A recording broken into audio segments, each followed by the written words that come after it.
তেওঁৰ আদৰ্শ আমি জীয়াই ৰাখিব লাগিব লগতে আমি আৰু এটা কাম কৰিব লাগিব যদি পাৰোঁ এটা বিশ্ব ৰেকৰ্ড হওক আমাৰ প্ৰত্যেক ঘৰ মানুহৰ যিমানজন আমাৰ মেম্বাৰ আছে ফেমিলি মেম্বাৰ প্ৰত্যেকে একোটাকে গছপুলি ৰুৱক আৰু প্ৰত্যেক বছৰ 19 ছেপ্টেম্বৰ তাৰিখে সেইটো আপলোড দিয়ক ফেচবুকত আপলোড দিয়ক কিমান ডাঙৰ হ'ল সেই পুলিটো আৰু সেইটো পুলিৰ নাম জুবিন ৰাখক এটা এটা গছপুলি চবেই ৰুৱক অসমৰ যিমান আছে জনসংখ্যা সিমানটা গছপুলি হ'ব লাগে ঘৰে ঘৰে আৰু আমি সকলোৱে ফেচবুকত আপলোড দিম তেতিয়াহে আমাৰ জুবিন দা জিলিকি উঠিব নহ'লে এনেই আৱেগত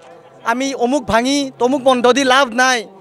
মই বিশেষকৈ কৰিম আৰু মই আপলোড দিও দেখাম মোৰ নাম ভাৰ্গৱজিৎ কাশ্যপ লিখা আছে ফেচবুকত আপোনালোকে চাব মই এটা গছপুলি আপলোড দিম প্ৰতি বছৰে আপলোড দিম সেইটো আপোনালোকে কৰক হাতযোৰ কৰিছোঁ মই জুবিন দাক সেনেকৈ জীয়াই ৰাখক তেওঁ নেচাৰ ভাল পাইছিল নেচাৰ লাভাৰ আছিল